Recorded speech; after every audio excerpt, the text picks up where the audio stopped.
ставши на коліно, своє полкове знамено, дивлюсь на нього я востаннє, у нез'ясованій журбі, всю кров мою, всі скитання, воно вібрало у собі.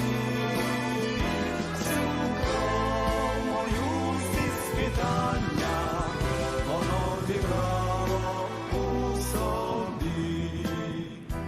Відвагу нашу нашій волі, загиблих друзів імена, читаю нашого вімолі, я полкового знамена, дивлюсь на нього я востаннє, у нез'ясованій журбі, всю кров мою, всі скитання, воно вібрало у собі. Всю кров мою, всі скитання, воно вібрало у собі. Усе, що разом пережито, в обходах вистраждано все. Я знаю, інші гордовито прапороносець понесе. Дивлюсь на нього я востаннє, у нез'ясованій журбі, всю кров мою, всі скитання, воно вібрало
Прийшли окупанти до нас в Україну, форма новенька, воєнні машини, та трохи поплавився їх інвентар.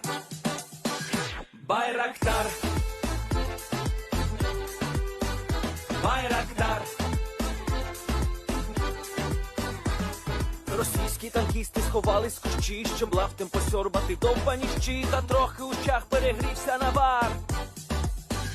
Байрактар, Байрактар. Приперли зі сходу до нас барани для восстановлення великой страны. Найкращий пастух баранячий хотар. Байрактар, Байрактар. Ті, хто води всяке озброєння різне, потужні ракети, машини залізні, у нас на всі доводи є коментар. Байрактар, Байрактар. Вони захопити хотіли нас зразу, а ми зачаїли на орків образу з російських бандитів, робить примар. Байрактар, Байрактар. Російська поліція справи заводить, там вбивцю рашистів ніяк не знаходить, хто винен, що в нашому полі глухар. Байрактар, Байрактар. Веде пропаганду кремлівський урод, слова пропаганди ковтає народ, тепер нове слово знає цар. Байрактар. Байрактар. Байрактар. Байрактар. Байрактар.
Yes. The Leaf Spring Army sends its regards.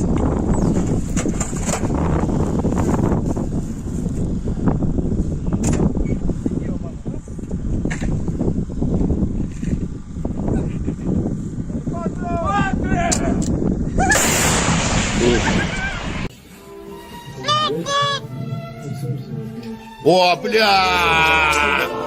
Игорь!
Hello everyone, I'm the Enforcer, and I'm accompanied by Enforcer Matt.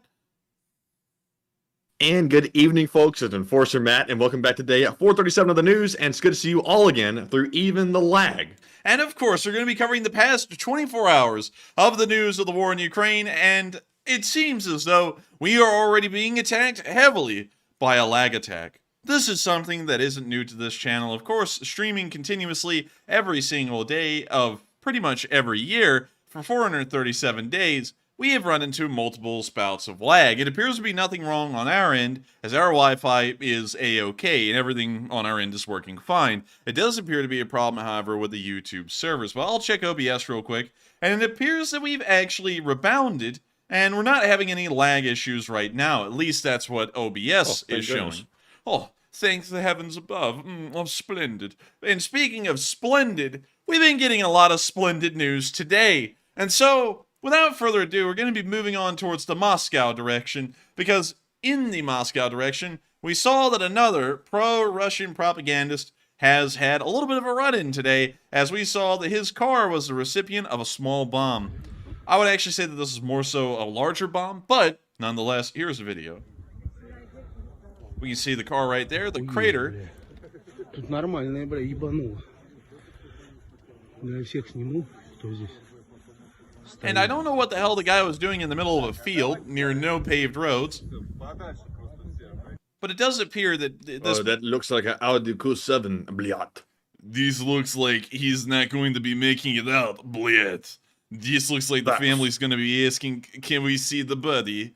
But with that is the end of that clip, and we can see that another Russian propagandist has bitten the dust. Actually, to give a little bit more information about that, apparently the propagandist is in a hospital in serious condition, but as far as our news goes, he has not bitten the dust just yet. Moving on down towards the area of Tula, we saw that the Russians were also setting up even more air defenses in the area.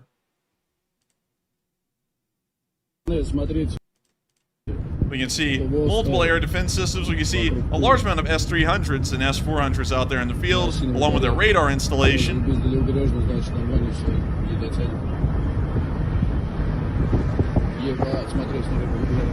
We see them showing off even more air defense systems. A Panzer S-1 in the middle of these S-300s. And some kind of an additional radar vehicle. We're not really sure what that one is, but one thing that is really interesting to see is that they are still setting up more air defenses, and I guess around the Moscow perimeter, more so in the direction of Ukraine, and it is just wild to see that they're putting in so much effort for air defenses that seem to never really work, because they've been doing this for a while. A good while, as a matter of fact, and, you know, one thing I've noticed, Matthew, is that it's never really stopped anything from happening. Yeah, it really hasn't, actually. Yeah, so I don't know what the hell they're doing this for. It seems as though, if anything, this may be able to help out on the front lines, because this kind of air defense has never helped out behind the lines. So with that, we're going to be moving on from the Russian news, and let me make sure that those were actually... Oh, whoa, hey, hang on, everyone. I actually forgot. There's another clip. Oh, actually two of them, and we'll go to this one first, because the second one is a little hardcore. It's not graphic or anything, but it is a little hardcore with what's shown. But we saw that Kadyrov has put in a letter to the office of the president of the Russian Federation, which is, of course, Putin VV. And we saw, this is the translation. This is the original letter here. This is the translation. So here's what it says. Dear Vladimir Vladimirovich, done. In view of the current situation, done. In the zone of the special military operation, done. I ask you, done, to give instructions to the Minister of Defense, done, of the Russian Federation, done. Soigu, SK, and Director, done, of the Federal Service of the National Guard troops, done, of the Russian Federation's load of VV, done. Issue combat orders to withdraw the Bakmhut, done. Bakmhut is power from other directions and transfer the positions of the Wagner, done. PMC, done. To them in the village of Artyomsk, done. Bakhmut, done. Of the Donetsk People's Republic, done. And its environs, done. And then it's signed by Kadyrov. And that's why I was doing the voice the whole time, by the way, is because it's Kadyrov. Anyways, as we can see here, he's making a little bit of a statement that the that the Chechen Kadyrovites, which have never proven to be a good fighting force in the entirety of this war, are going to take the Wagner spot in Bakhmut. Why? Oh dear. Why? Why in the world would anyone act like this is a serious threat? Because we found out that the hardened mountain fighting men of Russia, you know, the Chechen Kadyrovites, are no more than just a bunch of hillbillies with guns, and that's all they are. They're not trained. They're not anything. They don't even know how to shoot the guns. So I don't even know why this is much of a threat. And I would have to say this is kind of lame.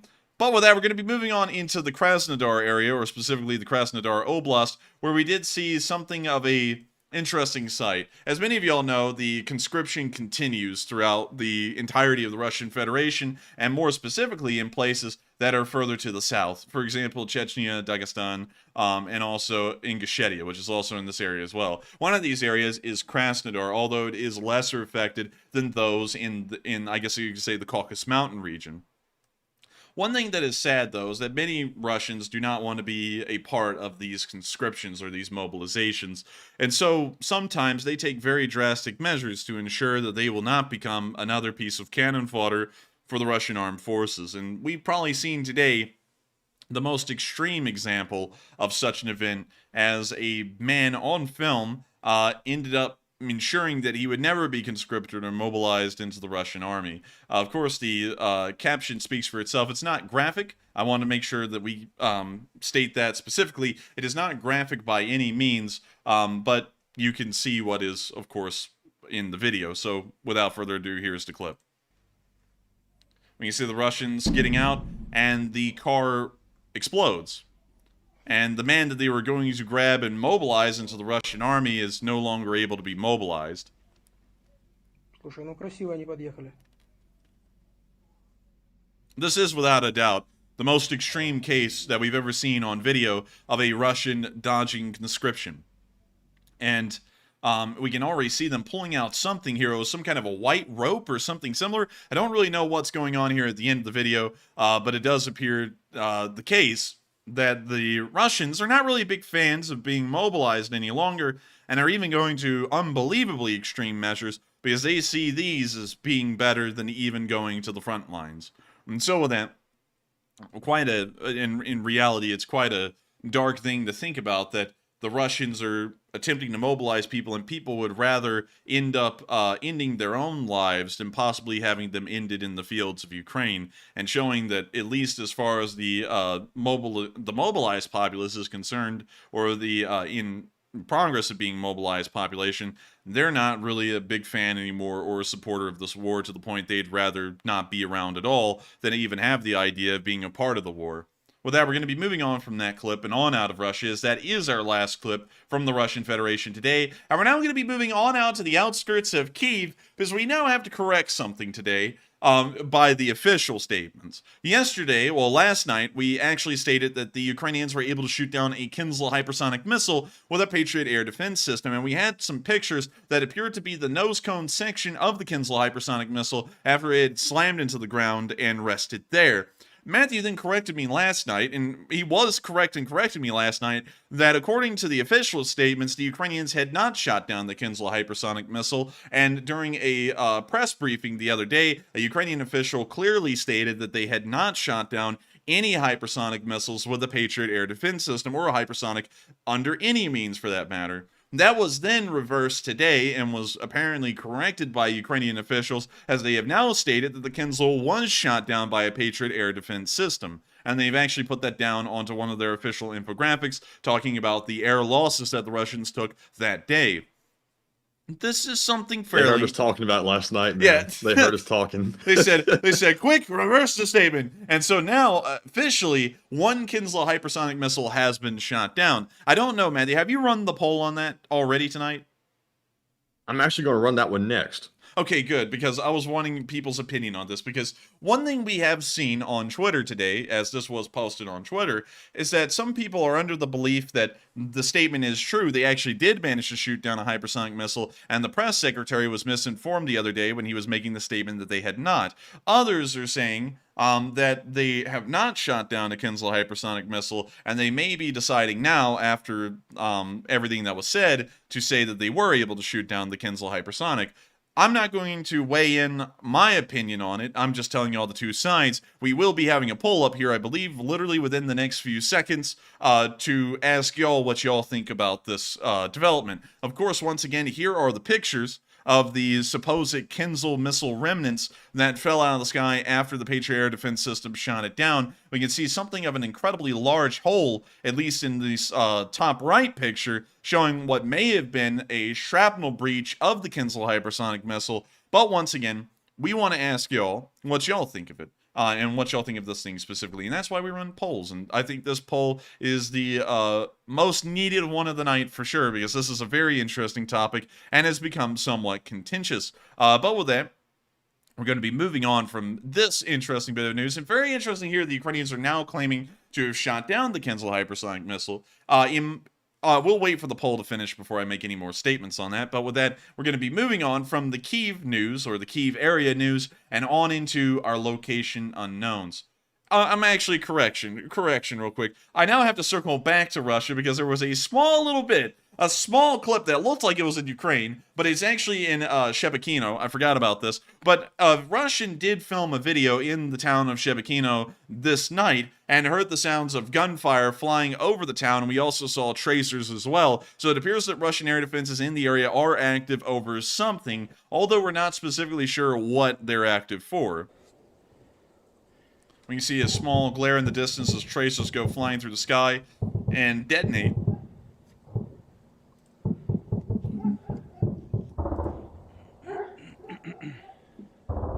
We hear the sound of rapid fire from what appears to be a shilka, perhaps. And that's the end of the clip. We don't really know what they're engaging out there. We don't really know what is out there at Shebekino, but it does appear that air defenses were active over the village, and we're not specifically sure why, but it may be more Ukrainian drones entering the Russian Federation to conduct more attacks on more strategic sites.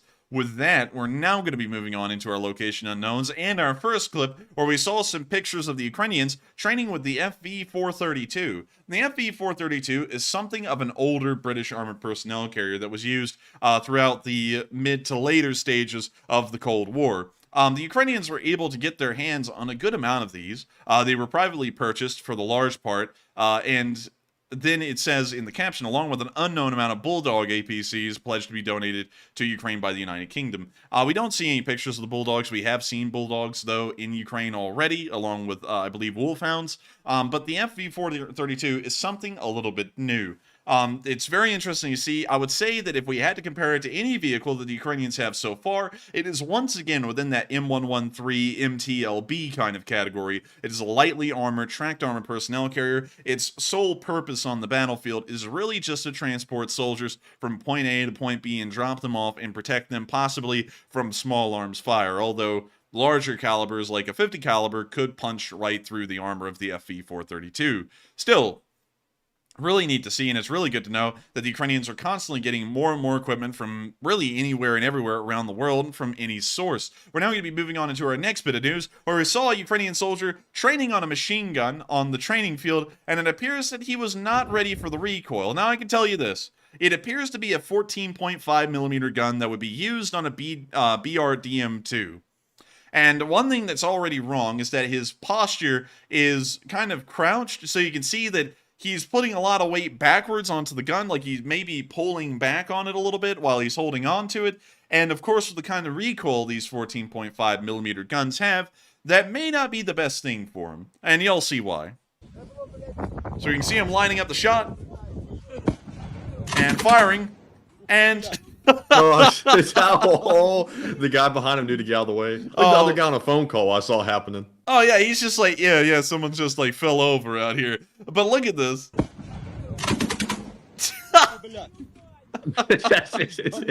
Oh man, it's good to know no one was hurt. The guys in the back knew this was going to happen. You could tell. Oh yeah, they knew it from the beginning. But it's good to know that nobody was hurt. It's a good thing it happened in training as well, because if this guy ever shoots it in real life, he'll probably know how to posture himself so that way the gun's recoil doesn't fling him and the whole gun onto the floor. But pretty funny to see, and of course, people are learning out here. Now, that is probably the best way for the guy to learn. But I can't get over how rigid he was when he was falling backwards. Like, he didn't change his posture or anything. Watch. He was in shock. He was in shock. He was in absolute shock. He couldn't have believed what had happened to him. He had the whole weight of Rosie O'Donnell fall on top of him. It was rough. It was really rough. The imprints are still there. The butt imprints. You can't get rid of them. But anyways, that's the end of that clip. Good to know it happened in training, and hopefully he'll take that onto the battlefield as learned knowledge. We're now going to be moving on into our next clip. More so a picture again, where we saw the Azov unit. A picture of them in 2014 down here, and a picture of them in 2023 up here. Now, some people, and I had to make sure that I got this correct in the Reddit comments, because I was thinking, is this the same group of guys and this is all that's left of them? Apparently not. Apparently this is just a picture of the beginning of the Azov unit in 2014 and the kind of equipment that they were kitted up with then, and then a picture of a couple of the guys in 2023 now, and showing how far their, I guess you could say, soldiers' kit has come in terms of how much is included and things like that from then to now. And I gotta say, it is certainly an upgrade. Back then, they kind of looked like a militia, which they largely were, and now they look like a proper fighting force, and they have been integrated into the Ukrainian army officially. They're no longer the Azov Brigade by name. They are the 3rd, I believe, tank brigade or something similar. They are in operation just north of Bakhmut right now, and we can see the kind of kit and equipment that they're wearing today. Another interesting thing, Matthew, I don't know what this one is. I can't really tell what kind of rifle that is. I can't tell if it's a bullpup, a SCAR, or what. It doesn't really look like an AK. It looks like maybe, I really can't see it that well. Maybe, there we go. Yeah, it's an AK for sure. Are you sure? It kind of looks like a SCAR to me. I take it Over back. here, It might be a SCAR, actually. But the mag is angled. Yeah, kind of, but I think a SCAR mag is angled. Let me pull that up. A SCAR rifle. I mean, like, some of them are angled in some of the pictures, just a little bit. It could, yeah, I think you're right. It could be a 17S. Yeah, I think it is. I think it may be. Man, that's one hell of a gun right there, and especially getting, come on. No, dang it. One second, let me zoom in and then just scroll it down. Certainly an upgrade from the AK-74s that they were using in 2014, that's for sure. No, definitely. But man, back in the day, man, these guys, I'm not going to lie, these guys look like Escape from Tarkov scavs, like in 2014, and now they've upgraded to the Ultra Chad PMC looking kind of kit. And I gotta say, not that bad. I also like this guy's little boonie hat over here. It's a really nice touch. But with that, hell yeah, they've been hitting the gym too, apparently. Dude, they sat there and said, when Zelenskyy sat there and said, Slava Ukraini, Slava the lift. And they went, yeah, Slava the lift. And then they went out there and said, we gotta get that gains, you know what I mean? But really impressive, I gotta say, and great to know that the Azov unit has been constantly getting upgraded in their equipment and weaponry. We're now going to be moving on into our next clip of Location Unknown News, where we can also see some Ukrainian Bradleys on the move. Some people are actually saying it's a Brin 2, and I wouldn't doubt it. I've got to be on. Let me pull up a Brin 2. I've got to pull up a Brin 2 now, because everyone says it's a Brin 2. So let's pull up a Brin 2. It is a Brin 2. Yeah, it's a Brin 2 for sure. Because the front sight is different on this one to where it looks exactly like the one in the picture. Because I was thinking when we were looking at the picture, how come the front sight on that one is further back, but on the SCARs it's up here on the actual barrel. It's attached to the barrel. And that's why, because it's not a SCAR, it's a Brin 2. Still, not that bad of a gun. It almost is... Like, I swear, this thing is almost like a carbon copy of the SCAR. I bet it is. I wonder which one came first. I wonder. Let's go look. We have to do this rabbit hole here because I've got to know. The CZ-805 Brin. It has been in service since 2011, so now let's pull up the SCAR rifle, and let's see when that was... Designed in 2009. Let's Oh, the see. Scar came first. It Oh, looks like the the Bren was Scar did second. come first. So apparently CZ, let me go back and let me now get the answer to what the CZ08 Bren is. Let's see. Let's see, Czechoslovakia. Let's really make a note a lot about the thing being a direct inspiration from the Scar, although it looks a lot like one. Let's see, the Bushman M4A3. Yeah, it doesn't appear that it says anything. Oh, wait, hang on. Reduced, when the tender was released, 27 weapons were submitted, but reduced to just the CZ-805 and the FN Scar L. The CZ-805 won narrowly from emphasis on a domestic design, and the result was made public on the 1st of February in 2010. So it appears that they were just very, very similar designs, and it ended up being the design that won out, at least for the Czech Republic. Although I swear, this thing literally just looks like a Czech-built Scar. Basically does. I gotta admit though, this one kind of looks real cheap and plasticky. I think I'd rather go with the Scar. I gotta be honest, I kind of would too, but I'm sure that it is comparable because it is made to a NATO standard after all. This is, from what I can tell, the service rifle of the Czech army. Yes, yes. But I wonder if NATO standard's kind of like mil spec, if you know what I mean. Well, we always know, Matthew, that those civilian-grade tactical nuclear weapons are better than those military-grade tactical nuclear weapons every single day. Now that we've gotten out of that rabbit hole.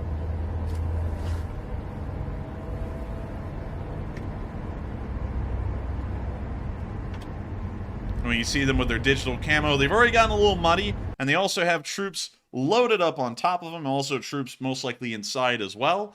Someone actually asked earlier today in the short video, which did incredibly well. It did way better than we thought it would. Oh, lag alert. Lag alert. We got lag. We got lag. Sound the alarm, brother. Sound the alarm. But so we're gonna hopefully weather through the lag here.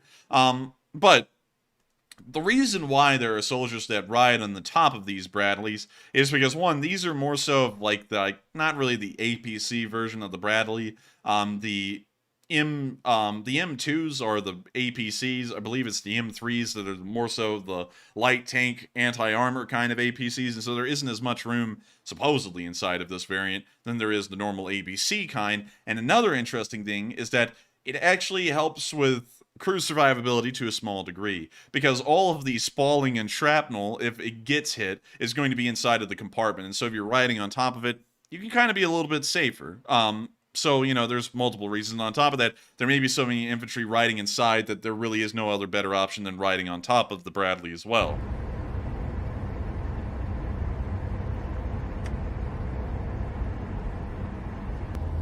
And there's a lot of Bradleys. I bet they're proud to have them. I bet they are. I'll be proud to have them. Man, they got that digital camo and everything. And then it's just, and then at the front they got like, what is that? A Chevrolet? Like an old Chevrolet Silverado? Oh no, it looks like maybe a Tacoma or something. Man, they love Toyota then. And I don't even know what the hell this thing is right here. Like, it's a truck of some kind. But still, that's the end of the clip. And we can see that they're getting loads of Bradleys out there near the lines. And hopefully they'll be using them to great effect here in the future. We're now going to be moving on into our last bit of Location Unknown news, where we saw the Russian losses for the day. And, of course, we're proud to say they were pretty good. Man, the hype is real. Oh, two Bobcats. And now we gotta wait for it to load again. Man, all right, let's get it. 2 Bobcat skid steers. Deuce. And it's great to see. Also, we can see, oh, it's a Meccano Bobcat. Hey, that's pretty cool. That is pretty cool. Thank you, Monturn. And Jim Duncan showing another Bobcat. We can see this right here. It's just really... Hey, the Ukraine flag on the floor. We have that on the Twitter. Peep the Twitter, by the way. Peter, the Twitter's here. But look at that. Well, actually, that was all the comments. There wasn't a lot of comments today. But, of course, folks out there repping the set. Jim Duncan and Monturn repping the Bobcat set. And with that, we're now going to be getting on into that casualty report where we saw that 560 Russian soldiers were whacked over the past 24 hours. And that's quite a decent number. That is almost around 2/3 to 3/4 of an entire battalion tactical group wiped out. We know that that number probably does not include the Wagner today, and I'll get to why later. We also saw that 14 armored personnel carriers were destroyed. That is a little bit above average, actually. Quite nice. 20 supply trucks were destroyed as well. That's way on up there. Pretty nice to see. We can also see that 7 tanks were also wiped out over the past 24 hours. That is way on up there as well. A pretty high number, considering that the average for the war is about 5 a day. 14 artillery pieces were also destroyed, which, by World War II conventions, which is what we go off of, which is where an artillery battery was 4 artillery pieces, that means that the Russians lost about 3.5 artillery batteries today, along with an additional 14 drones, 2 MLRSs, and 2 anti-aircraft warfare systems. It has been an impressive day for the Ukrainian armed forces, more so in the vehicular losses than it is the infantry losses, because the infantry losses are a little bit above average, not the most impressive we've seen, but every other loss category is quite high today compared to their average. And so it is incredible to see, it is wonderful to see, that the Ukrainians have been inflicting this many losses onto Russian forces in the area, and hopefully we'll see that that number continues to climb as time goes by. We're only being optimistic here. And I always love when people sit there and go, hey, you know, the Russians are people too. They are, but guess what they're also doing? They're committing war crimes and invading a country. We got to support someone at the end of the day. We support Ukraine. And so these numbers are good. And so with that, we're going to be moving on from the casualty report, which is a very good one today, and we're now going to be moving towards the front lines themselves, and there is a lot of frontline news all the way down into the Kherson area today, which is quite rare at this point in the war. But before we get to all of this news, which is quite good news, I have to say, it's some of the best out there, we have to cover the polls, and we've had some very interesting polls tonight. And so with that, what do we got, Matthew? All right, and let's jump right into our first poll, which says Prighozin said that Wagner will cease all operations in Ukraine effective immediately. And what are your thoughts? 48% said that's excellent. It's been a long time coming. 7% said unsure. 41% said, is that actually true? And 4% said bad because Putin is going to get desperate. Now, we have seen that the looks like the Chechens are going to try to come in behind Wagner to replace them. The only catch is, I believe Wagner has left earlier than expected. I think it was May 9th or May 10th that they were trying to say they were going to leave, but obviously they're leaving a lot earlier. And I think Prighozin is going to pay dearly for that. So I would say it's excellent. It's been a long time coming, and I'll be interested to see how this plays out. But Enforcer, what say you? I would personally have to say it is great to hear that Wagner is leaving effective immediately.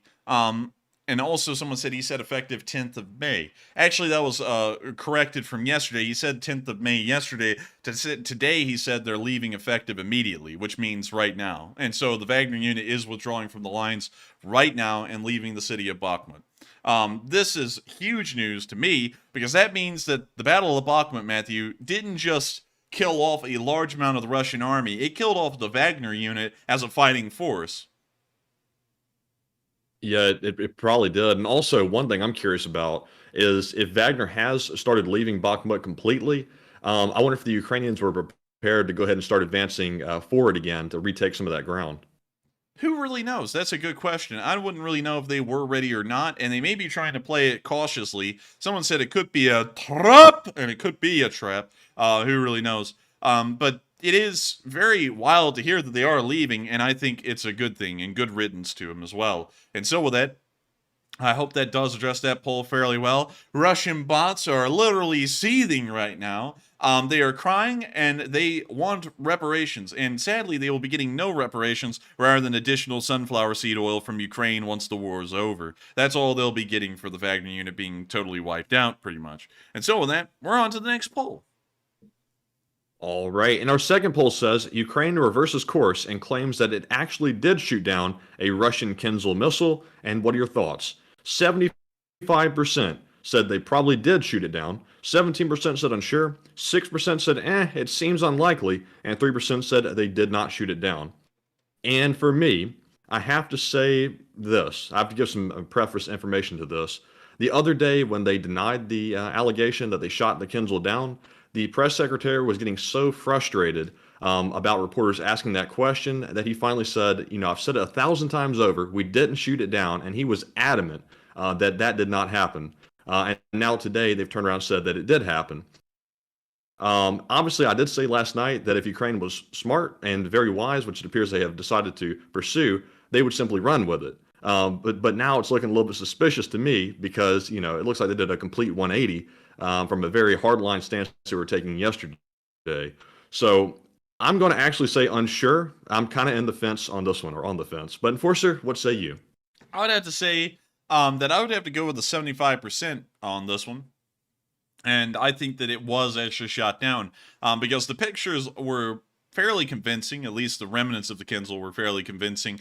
So I would say it probably was shot down, and the press secretary may have been misinformed the other day and putting out information that wasn't exactly true because they weren't wanting to overstep any boundaries and say something that would be debunked later. Kind of like when the missile was fired in defense of Lviv and then flew into Poland and killed 2 people, and then they said it was a Russian missile, and then they had to come out later and say it was actually theirs. They may have been trying to avoid something like that by saying it's not a Kinzhal, and, waiting so that way they're not disproven, and then they look like they're liars, and then go back and say it is a Kinzhal. They may have been doing that. Who really knows, though? But with that, I hope that does address that poll fairly well, and we are on to the next one. All right, and our third poll says, Ukraine says that the Prigozhin/Kremlin feud is a major sign that an internal war is looming, and what are your thoughts? 60% said yes, an internal struggle is coming, 13% said unsure, 17% said it might happen soon, and 10% said no, it is not going to happen. And I said the other night as well, I think an internal struggle is coming. Things like this don't happen without repercussions, and Prigozhin, I'm going to lay money on he's going to pay for this with his life because he has embarrassed Putin on a worldwide stage, and also now he's risking potentially losing the gains that they made in Bakhmut. And the Chechens certainly aren't going to help that situation any when they eventually replace Wagner. So very interesting, a very good situation in Ukraine's favor, and I'm glad to see it. But Enforcer, what say you? I would have to say that I think he'll most likely pay quite dearly for what he's been saying and doing. He certainly can't get away with this stuff, especially in a country like Russia. So I think it'll definitely come back to bite him. And so with that, I hope that does address that fairly well. And with that, we are on to the next one. All right, and that was our last poll for now, so we are moving into our Super Chat questions. And up first, we have a $33 Super Chat from none other than Hal Rose. And thank you very much, Hal, for the support. They said, Enforcer and Enforcer Matt, the FSB-FF attack on the Kremlin was propaganda. The Muscovites are protected from above somehow, and what say you? And I thank you so much for the support. I would say that the Kremlin may not have any air defense. Because one thing that does have to be remembered, and while it wasn't wartime at that moment, is that on 9/11, an entire commercial airliner did ram directly into the side of the Pentagon, killing about 30 or so people, which stands to say that, just because it is an important government building doesn't mean that they're all impervious to attacks constantly. It may have been some kind of a partisan attack. It may have been a false flag. I don't think for a minute, however, that the drone was intended to cause any actual serious harm, regardless of who launched it, because it blew up near the flagpole and over the building instead of on it. Because if real damage was wanted, they would have ran it into the building instead of just kind of just flying it over and then blowing it up there. So, in my honest opinion, I would say that they probably don't have any air defense around the Kremlin. That's why we saw a Ukrainian drone flying around it even earlier than that, about a week before the actual attack. It's just that this one, regardless whether there was air defense or not, was certainly a false flag. And so with that, I thank you so much once again for the support and helping this channel to keep on running. Because folks like you and your support helps this thing to keep on rolling. And without y'all, it wouldn't be possible. And so with that, we are on to the next one. And thank you once again for the support. And yes, indeed. And also, I saw Anthony say, you keep cutting in and out for me. And I think, sadly, it's going to be the status quo for tonight, at least for right now. It seems like we're having some internet issues across all of our devices right now. But good news is we are getting fiber in the next month or two. So that is going to be an absolute blessing to finally get off this dial-up internet that we're on with this wonderful ISP that we have. But nonetheless, we're moving on to our next... Real quick, Matthew. Full fiber broadband. And so with that, now we're on to the next one. Oh, you're talking about what the guy said in Britain? Yes, we're going to be getting full fiber broadband. Oh, yeah. Man, this The lag is so great. real. Yeah. It sounds like you're like 2 minutes behind. Yeah, I'm sitting over here. I'm like, dang, Well, man, what am I anyways. doing? Telegraphing this in? But anyways, with that, we're on to the next one. Sorry, this is going to be chaotic tonight for sure. Anyways, we're moving on to our next one, which goes to Psyops yet again, and he puts in a $20 super chat. And thank you, Psyops, for the support. He says, "So I have a conspiracy theory: the nuclear centers in Ukraine are there to locate the orc zombies that played in the exclusion zone. And has there ever been additional info on where those orcs went, if not zombies?" That is quite a good question, Psyops, and I thank you for the support. We don't really know a lot about where the Chernobyl zombies went. We don't really know where. I would have to say, I'm trying to think here real quick. I don't really know where they went. They are in a hospital, though. We do know that, but we don't know specifically where. Also, another thing I would say is, those sensors may have been put in for that reason, trying to find a little irradiated man who's glowing green in the woods, and then pick him up and cart him off somewhere else, perhaps. So, with that, I hope that does address that fairly well, and I thank you so much once again for the support, Psyops, and helping this channel to keep on running. And with that, we are on to the next one, and thank you so much once again for the support, being an old guard of this channel, and helping us to keep this thing running. And with that, we are on to the final question of this part of the question segment. All right, and with that being said, we have one from Santiago Flores. He puts in a $20 super chat, and thank you, Santiago, for the continuous support. He says, "Good evening, guys, and please pick a question from the live chat, please."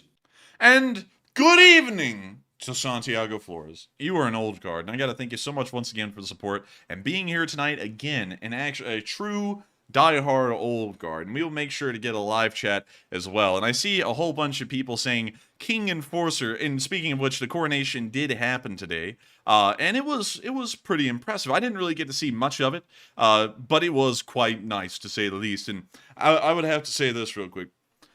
I would like to thank my beautiful wife Camilla, and also the entirety of the United Kingdom for coronating me as their king. It is a great honor, and of course, I will make sure to represent our country well. But with that, let's get on to the Isn't live. it so fascinating to watch? Isn't it so fascinating to watch like a ceremony that was basically conducted almost the same even back 100 and 200 years ago? Yeah, it is. It's pretty interesting. Of course, there's been a lot of changes to it, though, over about the past 200 years. You know, if you went back to the first coronation ever, you know, I guess I will call William the Conqueror as the first one ever as far as the current line of succession goes. It was totally different. But over the past 200 years, the thing got grander and grander, really. And it's really interesting to see such a ceremony occur, and there's loads of tradition behind it, especially with the throne chair, because there's actual, like, graffiti on the throne chair. Did you know that, Matthew? Graffiti on it? Yeah, there's graffiti. I'll pull up the British throne chair, and let me see if I can find the one. The coronation chair. Here we go. That's what it's called. And so, if you look at it, you can kind of see it. Goodness.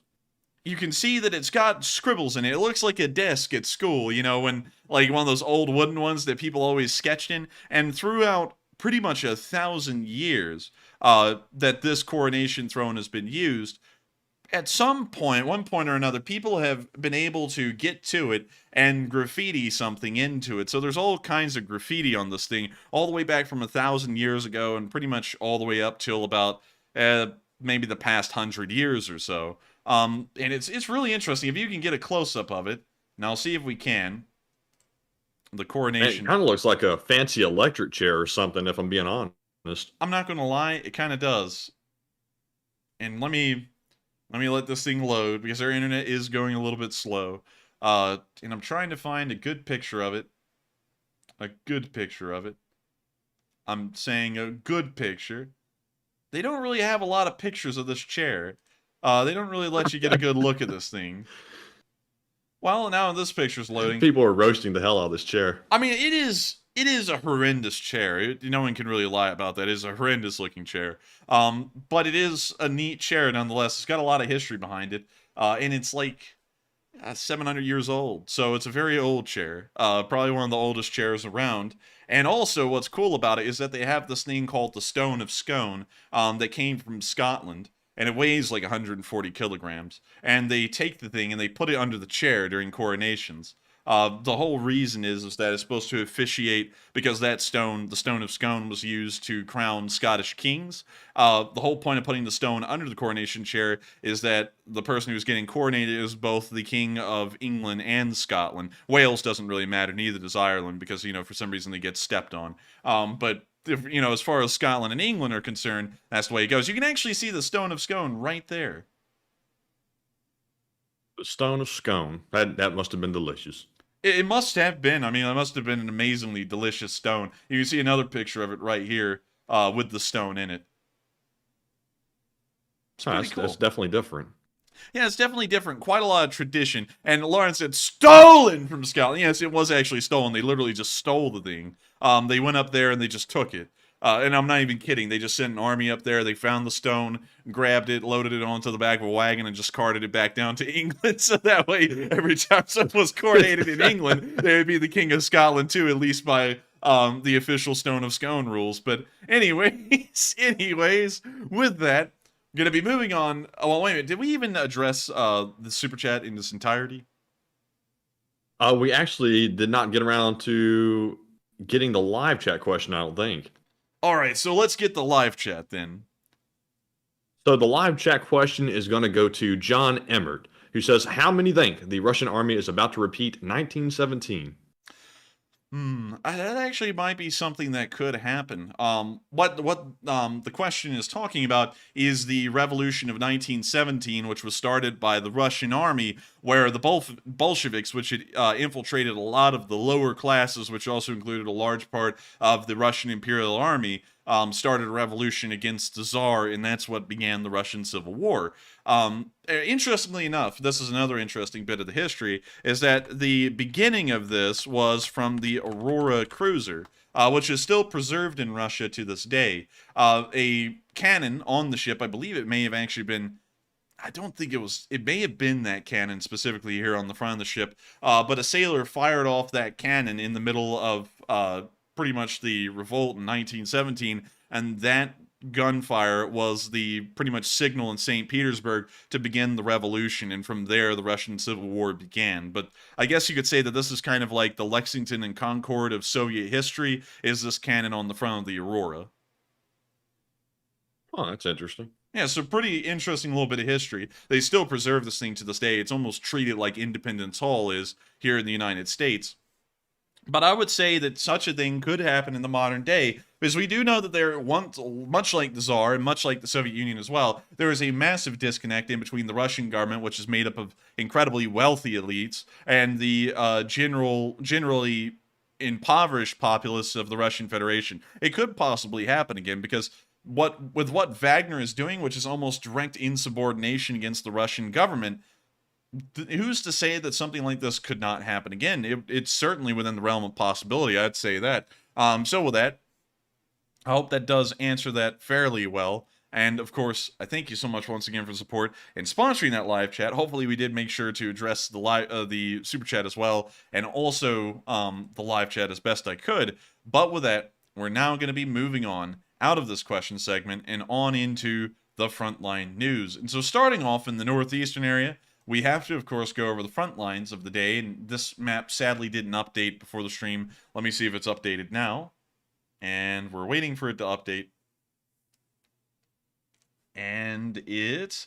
Man, this lag right here is always killing me. Like, it throws my whole kilter off. I know, it throws me off, too, because I can't, like, fluently speak. I have to wait for things to happen. It really does throw me off. But over the past 24 hours, nothing has happened in this area. And so, moving on towards the area of... Komivka, we did see that the 108th Brigade was able to hit Russian forces in the area. Also, we're going to have to mute that. But we can see the drone flying around, and we can see a Russian tarp bunker, and they're covering it in dirt.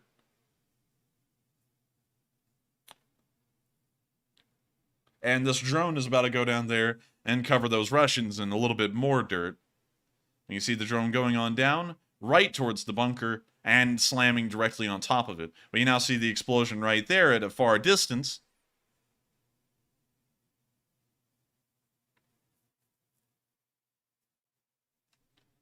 And with that, that's the end of the clip. But it's pretty nice to see that the 108th Brigade was once again able to hit another Russian position and hit it quite thoroughly. We're now going to be moving further on down the line and towards the area of Novomikilske, where we saw that the 81st Brigade has been hitting some Russian troops.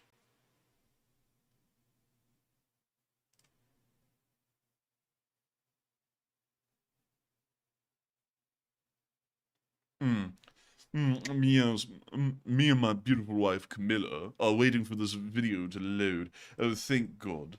So now, the 81st Brigade is dropping bomblets onto the Russians. We can see them down there. We can see the bomblet explode, getting a couple of them. We see another one exploding, getting a couple of more. We now see this Russian trying to crawl into a hole as an F1 grenade is dropped. And the F1 grenade is right on the mark, hitting the trench. We can now see another one landing right on the mark, hitting the trench. We can now see another one. Or as a famous person once said in history, another one. And that's the end of the clip, but there was a little bit Another one. Another one. Trapaholics. But that's the end of the clip, and it's very nice to see that the 81st Air Mobile Brigade was able to hit Russian troops fairly accurately. We're now going to be moving on down to the Kremenna battlefield. And over the past 24 hours, of course, nothing really has happened here either. But one thing I do want to note, as we wait for this to load, is that Russian forces are just a few miles away, maybe about 2-3 miles away from Torske. And so this is really the lay of the battlefield. And of course, the Russians were able to push the Ukrainians out of Dubrova maybe a month or two ago, just about. And so when we go to this battlefield, these markers are not perfectly accurate, but we did see a Russian tank that was advancing forward somewhere most likely near Torske, hitting a mine on its push. We can see the tank right there making its push forward through an open road again. We can see something happen in the front of the tank, but the tank still continues to move on forward.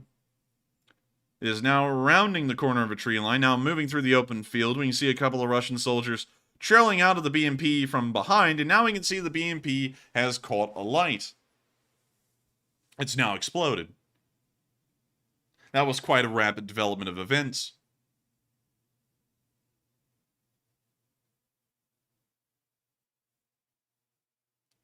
You now see the thing billowing smoke as the Russian infantry have now abandoned the vehicle completely.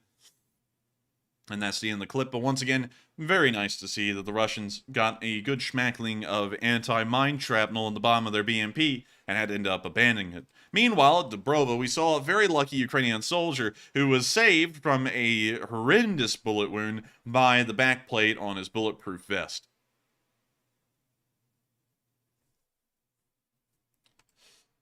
You know, no matter what we do, Matthew, the internet will never fix itself. And we're going to have to mute that, but we can see the hole in the bulletproof vest. And as they take it off, you can see that it made it in quite deep, but it didn't make it into the Ukrainian soldier's back. A very lucky soldier indeed. You see them trying to find the bullet. He did get a good bruising from this, though. Oh, man. Well, luckily he was not looking to get shot. He was just looking for a bruise. And so with that, that's the end of the clip, but really nice to see the Ukrainian soldier was lucky enough that the bullet was caught in his bulletproof vest. We're now going to be moving on out of the Kremenna in Dubrova area and past Seversk and on down towards Bakhmut, where over the past 24 hours, many of y'all may be surprised to see, as much as I'll be surprised, that... Come on. Let's see here. So it appears that the Russians were pushed back at Vasyakivka, but at the same time, it appears that a small amount of gains have been made within the city of Bakhmut, where Russian lines continue to move forward, and it appears the Ukrainian lines continue to move back a little bit more, creating an even smaller defensive perimeter in the remains of Bakhmut. This also comes at the exact same time today that the Wagner unit is withdrawing from the front lines, so either this was done by other Russian forces inside the city, or this was the Wagner unit's last bravura as they began to withdraw from the city immediately today. And so with that, we're now going to be moving into the video clips in the area, starting off at Krasna Ora, where we saw a Ukrainian soldier firing a Karl Gustav. This was actually fired by the 3rd Assault Brigade, otherwise known as the Azov. See them firing the Gustav. We now see them reloading the Gustav. Не понял. Хорошо. We now see him aiming it again. Выше, правее. Firing.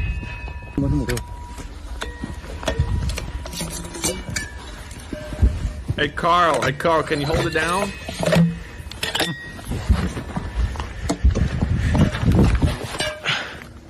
Now see him aiming it again and firing. Now something flies over. I don't know what that was. Еще раз. Нажато. Это подработали так что? Нет. You now see them reloading the Gustav again. Еще. Работаем.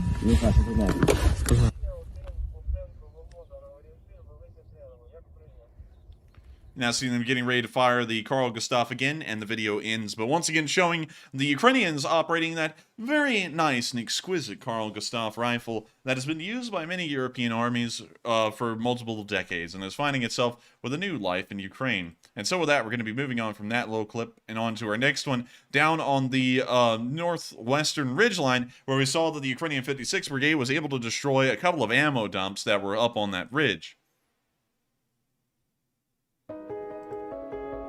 We'll have to mute that, but we can see right here that they're actually highlighting the exact spot on the map, which was very easy for me to find and locate today. And we can see the ammo dump smoking in the distance.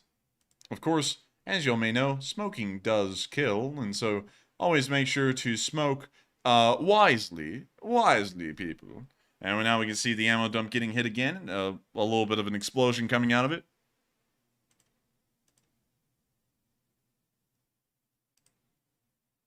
We can now see the ammo dump beginning to burn quite nicely. And exploding in terrific fashion. Terrific, I'll tell you.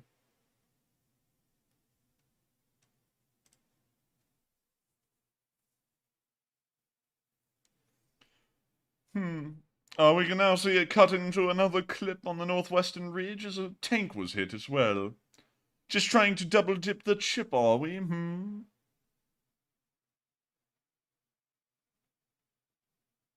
The tank is now smoking as well, as the ammo dump is once again depositing all of its contents into the air, where we can see it as the thick white smoke traveling across the screen as the tank is hit once more.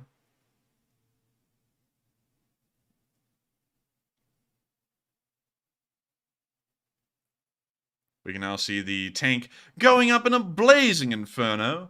We don't know if the crew was able to make it out or not, but it is good to know that the tank's gone.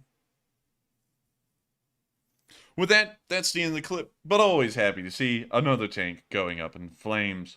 We're now going to be moving on from the northwestern ridgeline and on down into the city of Bakhmut itself, where we saw that Bakmhut, once again tonight, was hit with incendiaries again, and we can see these raining down onto the city in a very large number.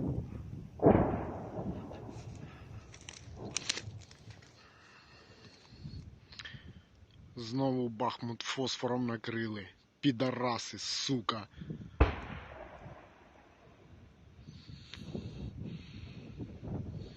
Підараси.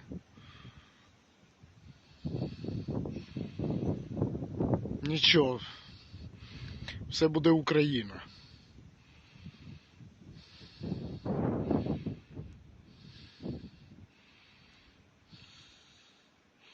You can see all the white phosphorus settling inside the city and illuminating all of these skyscrapers, well, more so Khrushchevka blocks that the phosphorus is burning around and on top of.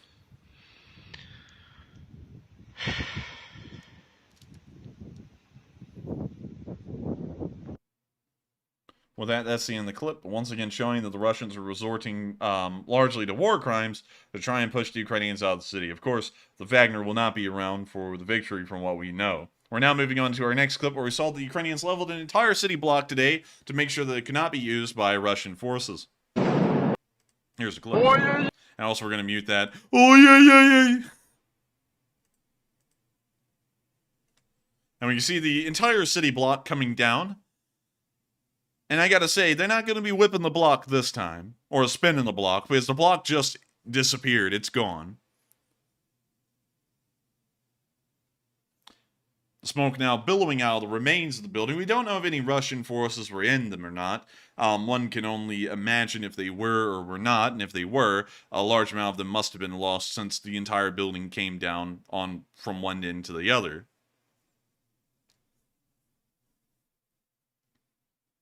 The smoke is now billowing away, and the Russians have found out that things are not going well.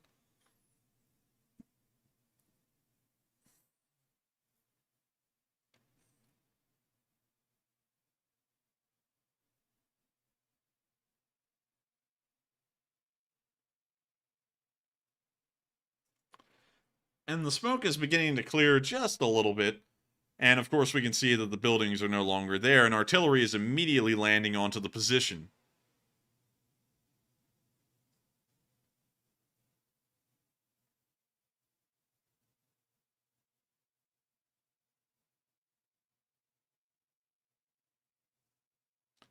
Smoke still dissipating, and you see that the entire block is gone. There's just now a large opening in between the apartment block on the right and the apartment block to the left, meaning that the Ukrainians have a clear line of fire once the smoke clears, and the Russians can no longer use that building to mount assaults onto Ukrainian defensive positions.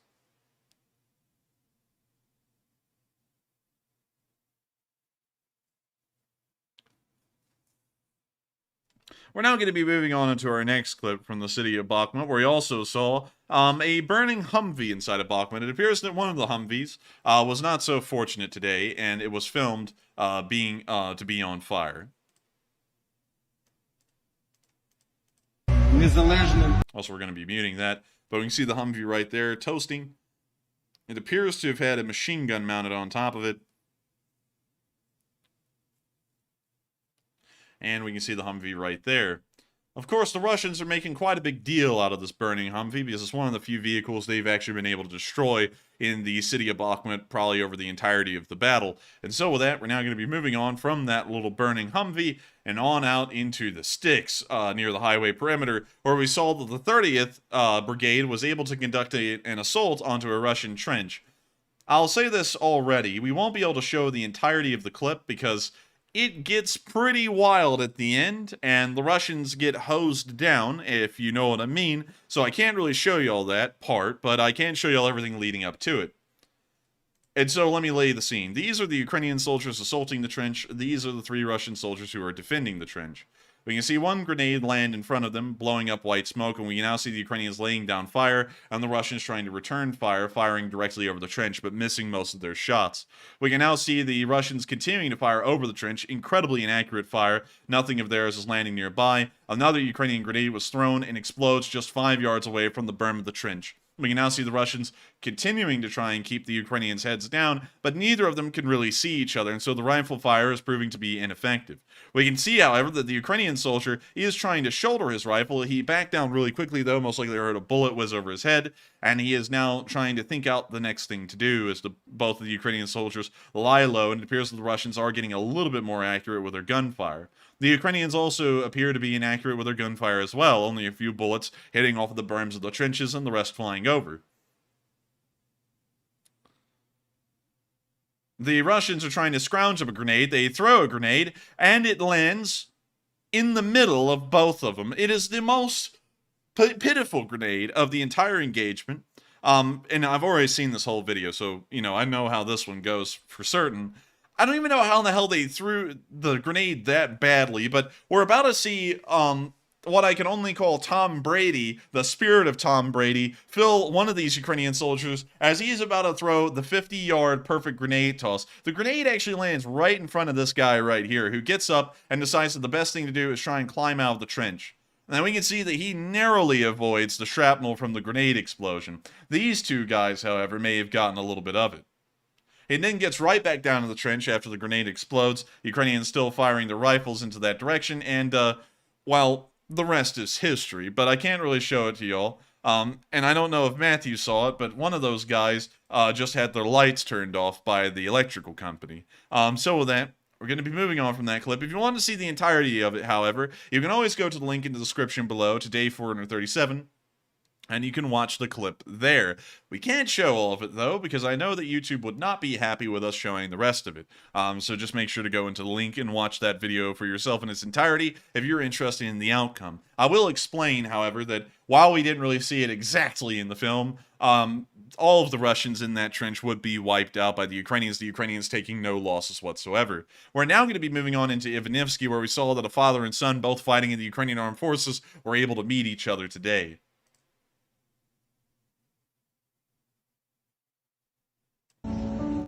So we got to mute that. But we can see them coming up. And we can see the father and son meeting each other right there. As the video pauses and the lag goes through the roof. And we can see the video from another angle here.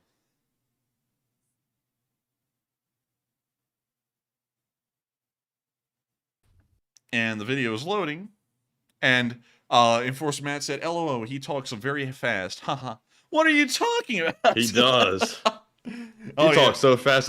For me to talk that fast and my brain to keep up with it, I would have to have 3 or 4 cups of coffee. My brain doesn't work that fast. Oh, man, mine's gotta. But with that, that's the end of the clip. I'm glad for you. Oh, yeah. Oh, yeah, I'm telling you, I get no respect around here. I talk quickly, and people go, oh, hey, he talks fast. Oh, like I don't know. But anyways, with that, we're going to be moving on from Bakmhut and the battle going on there. Of course, the Ukrainians valiantly trying to hold every piece of ground that they have. And we're now going to be moving on down to the area of the Donetsk front. We haven't seen any frontline advances here, at least from what I was able to recall the other day. And we have not seen any today either. And so moving on down into the direction of Avdiivka, we did see some Russian troops who were blown out of their armored personnel carrier.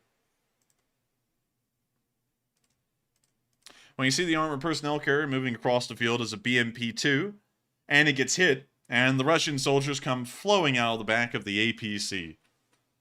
Just look at them go, Bliet. This is called unloading in style. Well, that we're now going to be moving on from that little clip and on into our next one near Avdiivka, where we saw that a Ukrainian kamikaze drone was able to find a tank. We can see the drone flying over the village. We can see it finding the tank and bringing itself in right on top of the tank and hitting it. It actually appears to have possibly been a T-62M, although we really can't tell because the graphic quality of the video is somewhat low. But with that, nice to see they got another tank, and we're now going to be moving on from the Avdiivka part of the front line and further on down into Pervomayskoye, where we saw that the Ukrainian soldiers in that area of the line were preparing some, I guess a special dish for the Russians. Here's the clip. Hello, we went out for a picnic today. The forest, the birds are singing. And we have catering for guests in our program. They were not invited, they came, and we prepared them.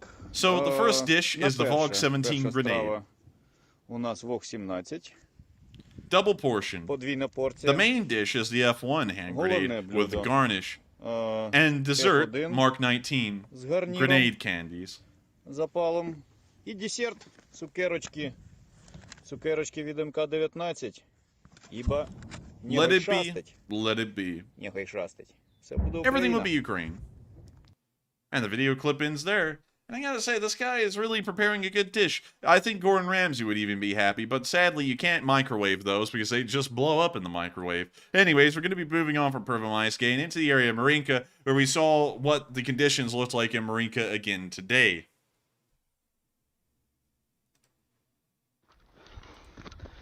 Мар'янка, 5 травня, нахуй.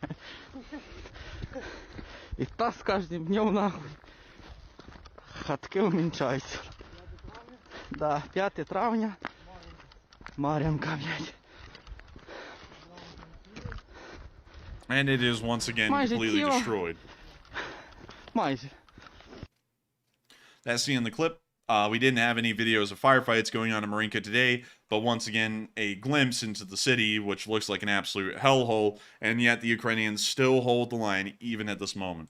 We're now going to be moving out of the Donetsk region and on into the southern front, and over the past 24 hours, we haven't really seen a lot of activity in this area as well. In fact, we really haven't seen any frontline movements whatsoever. It appears that the Russians are completely exhausted and are now at the whim of the Ukrainian armed forces as to when they'll be conducting their counteroffensive. But in the area of Staromayorsk today, we did see a PT-91 helping out a recovery recovery vehicle that had somehow gotten stuck in the mud. And so it appears that the recovery vehicle becomes the recovered. You can see them pulling the recovery vehicle out, the PT-9120 giving it all of its effort. And the recovery vehicle slowly eking its way on out of the mud.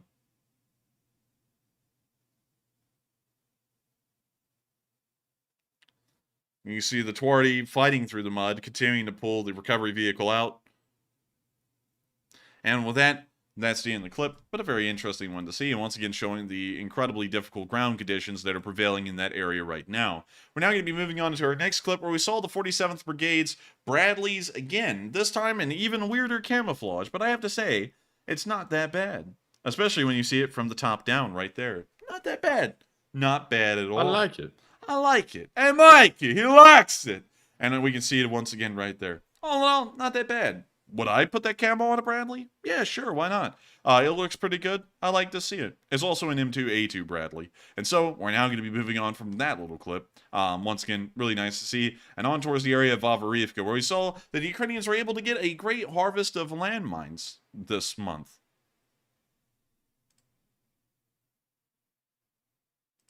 You can see them riding in a truck, and it appears that all of the mines are in the truck with the pressure plates attached. That is very scary. The pins have not been pulled on the mines, but, you know, if a pin did fall out somehow, I think they'd be in trouble. And so with that, that's the end of that little clip. Once again, very interesting to see, and we're now going to be moving on from that clip in the southern front and further on down the line and towards Kamyansky, where we saw that some soldiers were returned safely today. Safely, key word. And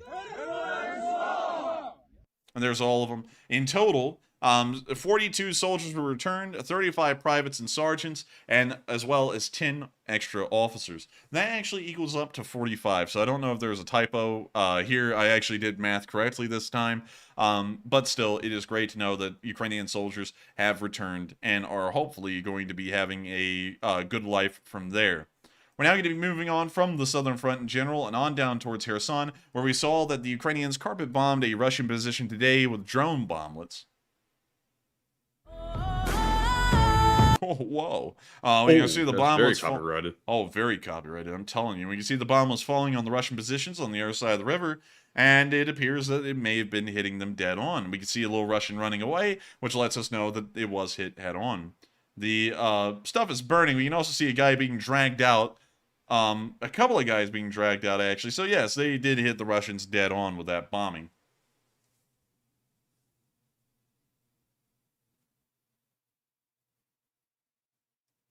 We can see whatever is in the tree line continuing to explode. Oh, a little fellow over there got popped by a little charcoal. Just a little bit of charcoal, just a smidge. But with that, we're now going to be moving on from that little clip of news, and believe it or not, we've covered everything already. North to south, damn, east to west. I don't even know how we did it, because we actually had a very large amount of news tonight, something like 30 news segments. But somehow we've gotten through all of them in record time, in an hour and 20 minutes. And so with that, we're now going to be moving on to Kyiv to cover the speech from President Volodymyr Zelenskyy here on the 437th day of the war in Ukraine. And so, without further ado, here's the speech from President Volodymyr Zelenskyy. Бажаю здоров'я, шановні українці. Сьогодні важливий день для наших воїнів. Сьогодні День української піхоти. Це професійне свято захисників і захисниць, яке завжди заслуговує на спеціальну увагу. Найчисельніша складова сухопутних військ. Ті, чия стійкість найважливіша для оборони. Ті, чия результативність особливо важлива. Мав честь привітати сьогодні наших піхотинців, передати державні нагороди бійцям та почесні відзнаки нашим бригадам за мужність та відвагу. 10-та окрема гірсько-штурмова бригада, 14-та окрема механізована, 56-та окрема мотопіхотна. Дякую вам, воїни, за вашу результативність. Дякую кожному і кожній, хто має честь служити в українській піхоті. Сьогодні ж передав орден «Золота зірка» рідним нашого героя капітана Валерія Глебова. Він загинув в бою. Він був командиром мотопіхотної роти, мотопіхотного батальйону 93-ї окремої механізованої бригади «Холодний Яр». Ось цей шеврон Героя України, мені передала його донька Вікторія. Я буду берегти його, і це велика честь для мене. Сьогодні ж нашій команді вдалося повернути з російського полону ще 45 наших воїнів, 42 захисника України і 3 захисниць. Вони всі захищали Азовсталь, нацгвардійці, 35 рядових і сержантів, 10 офіцери. Ми маємо повернути і повернемо всіх наших людей з російської неволі. Я дякую нашій команді, яка займається обмінами. Буданов, Єрмак, Усов, Малюк, Лубінець. Дякую, хлопці. Сьогодні ж зустрівся із представниками штату Юта, одного з найсильніших штатів Америки. Ми обговорили нашу взаємодію. Це гарний приклад того, як конкретний штат може допомагати захищати свободу і людей. Гуманітарна підтримка, допомога відновленню, політична взаємодія. Ми маємо достатньо можливостей, щоб працювати разом заради спільних інтересів українців і американців. І ще одне. Сьогодні глава уряду України та перша леді України представляють нашу державу у Сполученому Королівстві, де відбулася коронація короля Чарльза III і королеви Каміли. Від імені усього українського народу я вітаю їх, величностей, справжніх друзів України із цією історичною подією, яка починає нову епоху британської монархії. Бажаю королю Чарльзу III довгих років успішного правління, а народу Сполученого Королівства процвітання та спільних із нами перемог.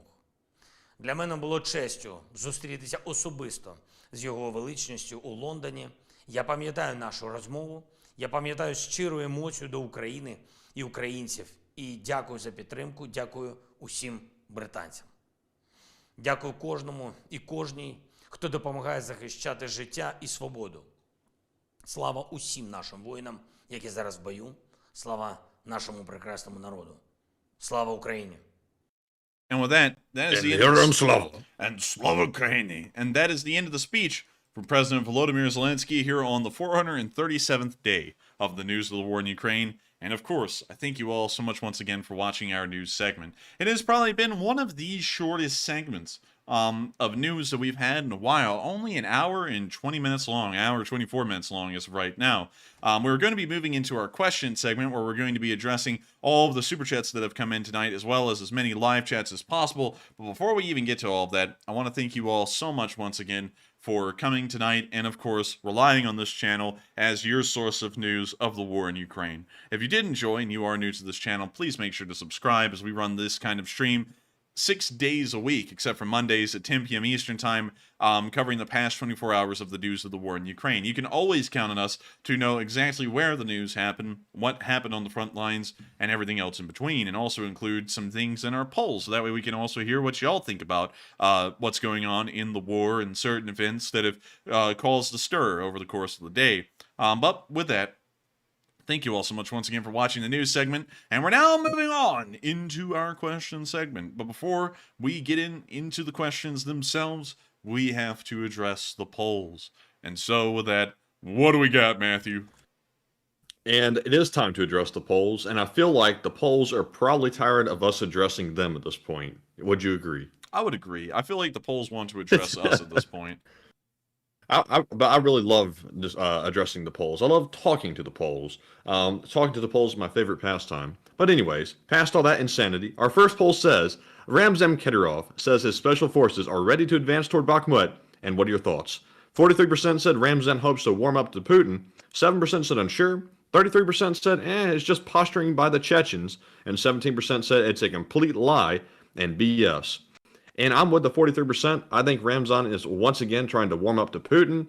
One thing interesting, though, is Ramzan appears to be trying to coordinate with Prighozin, and that is definitely not something Putin would want, and we're going to discuss that in a later poll. But I'm with the 43%. But Enforcer, what say you? I would also, can you read that poll prompt real quick, just to make sure I heard it correctly? It says Ramzan Kadyrov. It says his special forces are ready to advance toward Bakhmut. And what are your thoughts? I would say that that is probably going to happen, actually, but I don't really think we should be worried at all about Ramzan Kadyrov bringing his little group of, what should we call them? Special forces. Yes, they put the special in special forces. I don't think they're going to be. I don't think they're going to be much of a concern for the Ukrainians at all, because even in Bakhmut, where they had the advantage of being well supplied compared to a besieged fighting force, they didn't do well there. So I would say that we don't really have to worry about that much. But it is really interesting to see that Kadyrov and Prighozin are almost trying to operate completely outside of the Russian governmental circle, which could probably pose a danger and a jeopardy to both of their lives here in the future. But with that, I hope that does address that fairly well. And we are on to the next one. All right. And our next poll says the ISW says Prigozhin and Kadyrov's coordinated statements caught the Kremlin off guard. And what are your thoughts? 64% said it probably did because they're now scrambling in the Russian government. 10% said unsure. 11% said it might have done so. And 14% said no, they probably knew it. And I think it did catch them off guard. It seems that the Kremlin is oddly quiet. Typically, they would have a pretty strong propaganda take by now. And I believe Peskov has refused to comment on these recent developments. So right now, their propaganda department is trying to scramble about how to frame this issue, how they're going to sell it to the Russian people and also the rest of the world. That suggests that something is going on that Putin has no control over, which leads right back into that Ukrainian statement suggesting that an internal struggle is probably brewing and it's probably going to get very, very heated and maybe manifest itself into something much larger here very soon. But Enforcer, what say you? I would have to say that an internal power struggle is probably happening right now, and we're kind of seeing the outlying effects of something like that happening, at least visibly. And also, one thing that I think is certainly showing how weak the Russian government is getting at this point is that a unit like Wagner and a leader like Prighozhin would be allowed to say so much that is detrimental to the Russian government's reputation, and nothing has happened to them yet. If this was Soviet times, he would have disappeared the first time he showed any kind of dissent against the government. Even if it was before the war, he would have disappeared, and they would have come up with some kind of trumped up charges about the guy. But we haven't seen any of that, and he's really getting a large leash. Well, there may not even be a leash. He may have free range as to what he's saying and doing, and the Russians really aren't doing anything to him about it, although I still think he'll probably end up dead sometime here in the future. But with that, I hope that does address the poll fairly well, and with that, we are on to the next one. And up next, the third poll says Ukraine officials are worried that overhyping the offensive will cause a loss of support. And what are your thoughts? 49% said false, support will remain constant. 8% said unsure. 14% said I'm mixed on it. And 29% said true. It's always wise to manage expectations. And I think what we've been seeing over the past few weeks is Ukraine coming out and telling everyone, don't get too excited for this counteroffensive, because even though it's going to be big, we're going to push the Russians back. It's not like we're going to suddenly just win the war in a week. That's not the way it's going to work. It does seem like some folks are getting that impression, and I would caution against that because I'd really seriously doubt we're going to see it. Like I said probably a week ago, my version of a Ukrainian successful counteroffensive would basically be holding the Russians at their current positions they're at right now. That's the minimum successful result. At best, I would probably say push them back to the already previously occupied areas before this war started, but I'm not really sure if that's going to actually happen. But Enforcer, what say you? I would say, in my honest opinion, I would have to say I think support would still be high, even if it went poorly. Because the Ukrainians have a large amount of support already. We already know that, and we have seen that it's never really wavered at all throughout the course of this whole war. So I think that the Ukrainians having an offensive, whether it be successful or not, people are going to support them regardless. Another thing that I would say is that they've never given anyone a reason to doubt their offensive abilities, like for example in Balaklia or Kherson, or their defensive abilities for that matter, where the Russians withdrew from the north entirely because the Ukrainians were able to conduct such a successful offensive and stop them dead in their tracks right before they made it to any of their real objectives. So I would say that I don't think the expectations are low at all for the offensive. I think they're right where they need to be. And even if the Ukrainians aren't able to live up to those high expectations, I don't think anyone's going to be losing support for them, because I won't be losing support for them. So with that, I hope that does addressed that poll fairly well. And with that, we are on to the next one. And our fourth poll says, as of today, how much longer do you think this war will last? 56% said maybe 1 to 2 years. 15% said unsure. 27% said maybe a few months. And 2% said maybe a few weeks. And on this one, prior to today, I would have probably said maybe 1 to 2 years. I was pretty dead set on that. But now this whole situation with Prigozhin and Putin is unraveling. I'm going to actually be unsure, because if we start to see an internal power struggle, this could take a sharp left turn very quickly. Not saying the war's going to be completely over then, but it might dramatically change things very rapidly. But Enforcer, what say you? I would have to say that it may last another year or two. I get what you're saying absolutely, though, about Prigozhin doing his thing, and that may take this on a sharp left turn. That may be the case, and it may end in a few months. But I still think it will most likely end in a year to two, because, like I said last year, I don't like crystal balling, and right now we're actually at the point last year where I used the crystal ball and said the war would probably end by now, which would be mid to late summer. It's getting on towards midsummer, and the war is going on strong. So I have a feeling it'll actually last about a year or two, and this political brewing that we're seeing by Prigozhin and Kadyrov may take that long to actually coalesce into a civil war or something similar inside of Russia. So with that, I hope that does address that poll fairly well. And with that, we are on to the next one. All right, and with that being said, we're moving back into our super chat questions. And up first, we have another very generous $50 from Psyops. He says, we joke and laugh, not to insult those who have died, but as a defense mechanism against the tremendous volume of graphic images we see. And I understand if those make you uncomfortable. Sorry. We laugh as to not cry. You can only see so much in humanity. Hey, and I thank you so much for the support, Psyops. And that's a pretty good way to word why we laugh at things, because I don't know if people know it or not, but I look at a lot of graphic stuff every day before the show runs. You know, stuff that most people would go, oh my god, I have to take a break, I need to see a therapist. I've seen it for 437 days, unfiltered, for about an hour before the stream, and then I go, well, that can't be viewed, that can't be viewed, that can't be viewed. So nobody sees what I'm seeing, for the most part. You know, like some people sat there and said, wow, look at that speech that Prigozhin made and all the bodies in the background. Jeez, like, to me, that was just like, well, whatever, you know, it's like 100 bodies, you know, you see that in a normal day, even more than that in a normal day. So yeah, you know, my point of joking is because if I had to sit down and cry for about 30 minutes, for every single dead body I see every day, I probably would have just committed suicide at this point, because they would be so backlogged, I'd be crying for the rest of my life. So there's no real point in trying to sit there and go, oh my god, you know, the bodies, because it's a war, you know, it's part of war. So I'm not going to act like it's, you know, something crazy or, you know, something dreadful or anything like that. And on top of that, the war is going to keep going whether we laugh or cry about it or anything. So I feel like it's much better to just laugh our way through this thing instead of crying our way through it, because it is it's barbaric, you know, and there's no reason in acting like, oh my god, we have to cry, because what does that do? I mean, like, rather than making people feel bad about the war, which they really can't change that is going on, I don't really know what it would do for them. So with that, I do thank you for the support, Psyops, and helping this channel to keep on running, and also voicing why we say the things we say, and do the things we do on this channel, because that's probably one of the best ways I've seen it written so far. So with that, I thank you so much once again for the support. I hope that does address that fairly well.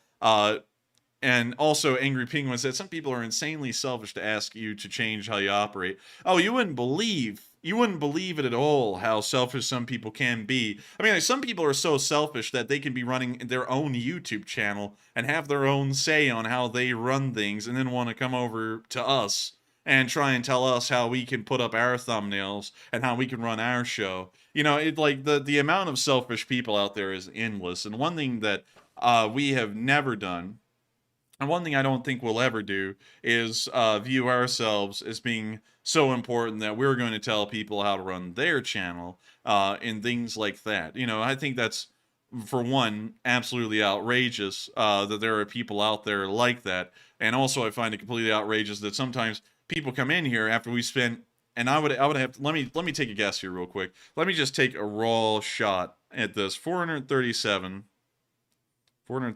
times 3. So we have 1,311 hours of stream footage as an estimate.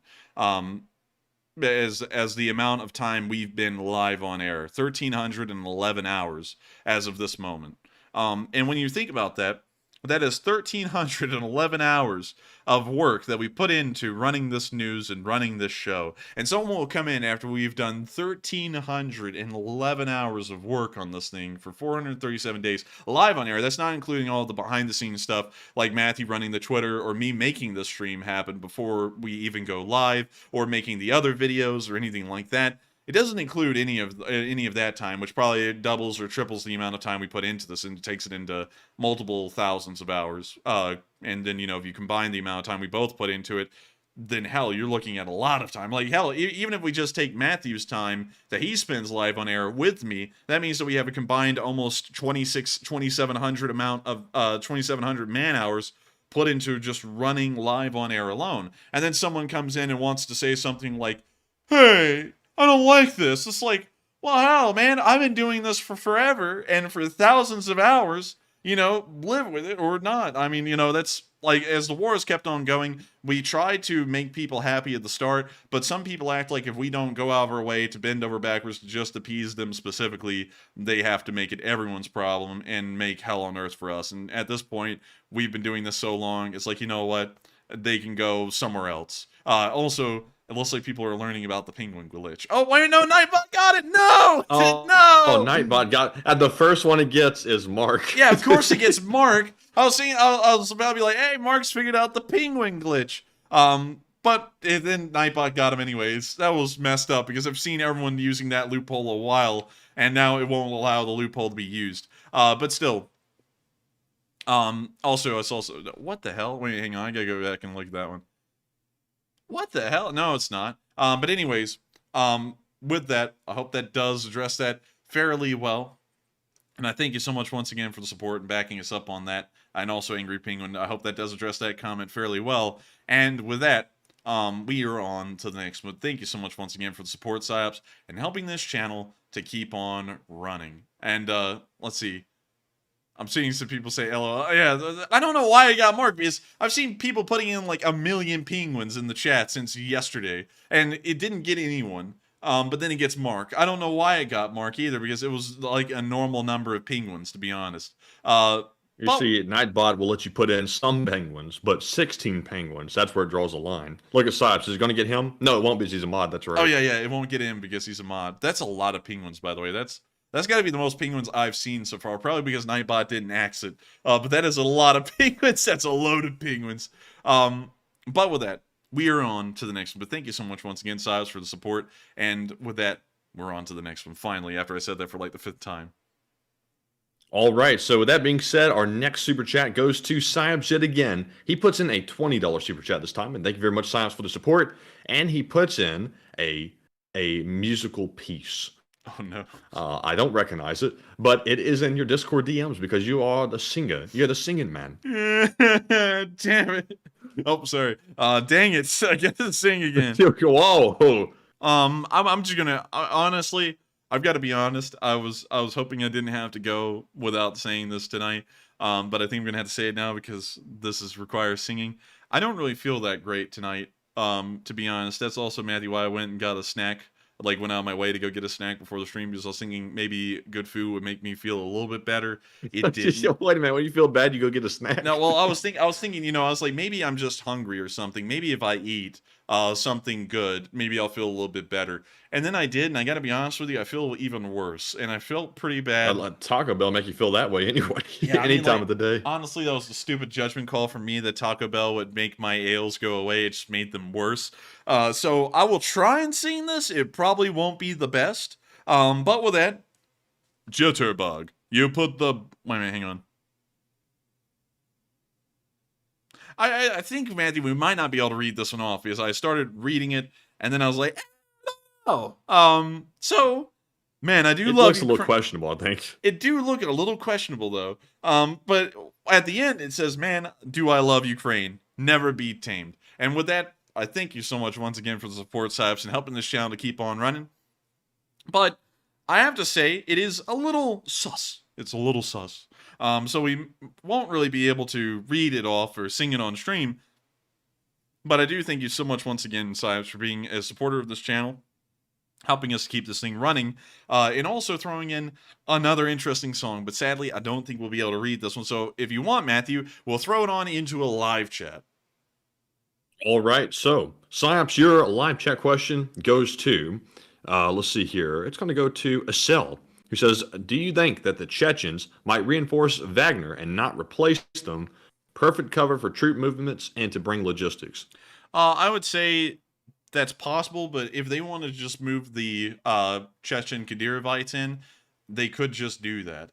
Because, you know, whether it makes it logical, guys, to move them in or not, it's not really like they need a justification. It is a war after all, and they can just really move reinforcements wherever they want without trying to make it look like it makes sense or anything. You know, they could just continue to add on numbers and forces, and on top of that, whether it be a logical cover for troop movements or not, whether they announced it or whether they completely didn't announce it, they would still be troop movements nonetheless, and clearly visible to the Ukrainians through satellite imagery and also their drone recon forces in the area. So honestly, I think it is that the Wagner unit is moving out, and they will be replaced by the Chechen Kadyrovites, because why in the world would they cause so much damage to the reputation of Russia and the war effort just for a simple troop movement? That would be too much sugar for a dime, and really too much damage to the Russians for the benefit they would get out of it. So with that, I hope that does address that fairly well. And thank you so much once again for support, Sipes, and allowing us to indirectly answer that live chat. And with that, we are on to the next one. And up next, we have a $20 super chat from none other than Red Lamani.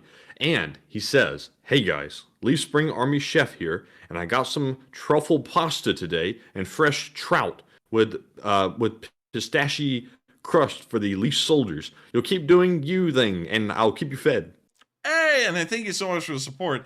And that stuff sounds good. I've never actually had a truffle, though. I'll be honest with you. Never had a truffle in my life.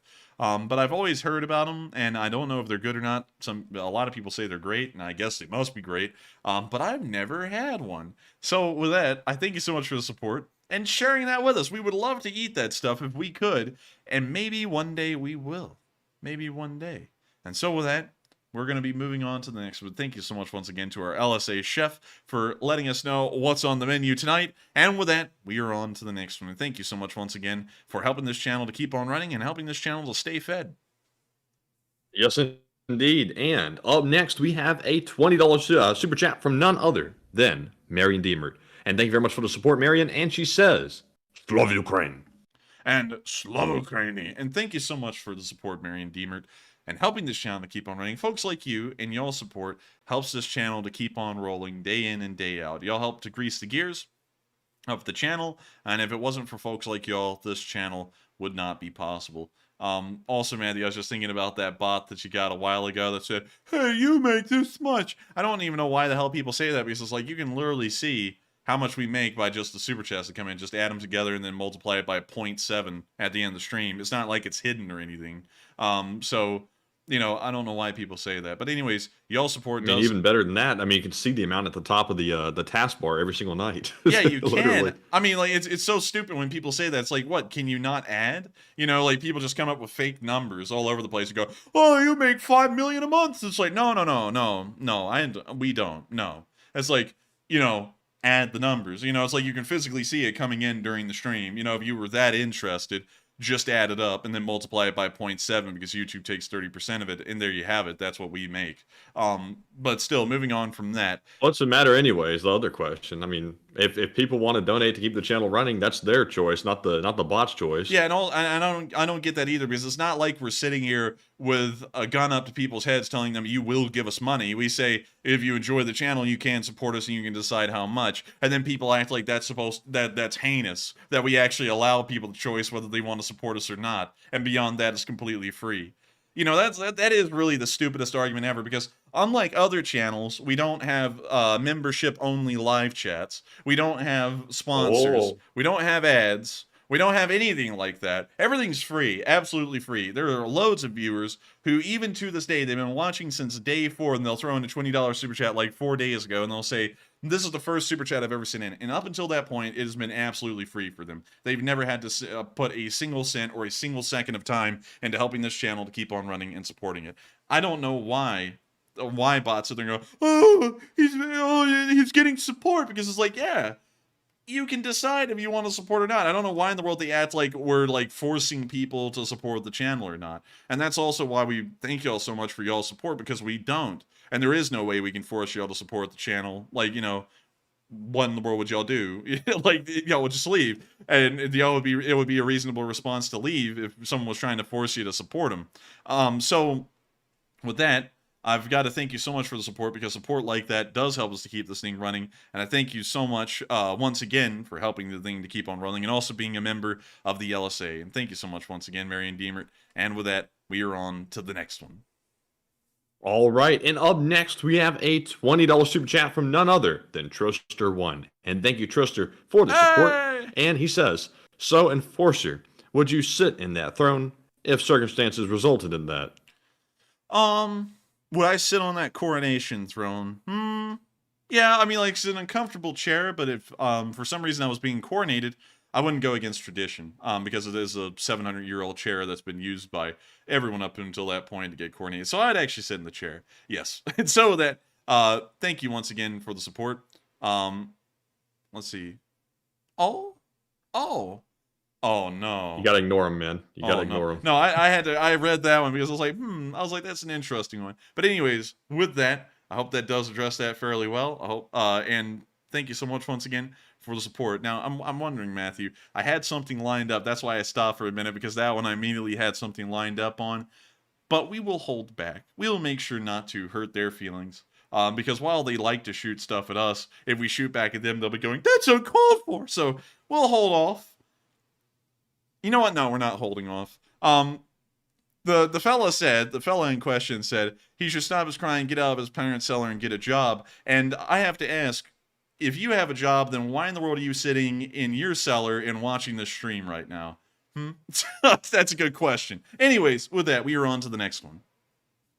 Well, to answer Trister's question real quick on my part, if I ever was in a position to sit on that throne, I probably wouldn't want to do it, to be straight up, because that seems like a very boring life, just from a neutral perspective. And I just wouldn't want that, to be honest. I don't know. I mean, I feel like it's not a bad position to be in. It's actually a pretty like strenuous position as far as time is concerned, because they're usually just constantly doing stuff for like 8 to 9 months out of the year, and then for 3 months they go to Balmoral or something and then just hang out there for a little bit. But it is a pretty interesting job, and also some of the things that they do are a great service, and on top of that, they're a huge economic boom for the economy, at least over there in the UK. But with that, I hope that does address that fairly well, and with that, we are on to the next one. And real quick, let's address this poll that's currently running, and the question is, should the LSA channel mascot remain a honey badger or become a penguin? It looks like 73% said keep the honey badger, 27% said adopt a penguin. I have to say, I do like penguins, but I'm very fond of a honey badger, specifically one called Stoffel. So I'm going to say keep it. But Enforcer, what say you? I'm going to say keep it as well, because I like the honey badger. I think the honey badger is a much better symbol of the Lee Spring Army than a penguin.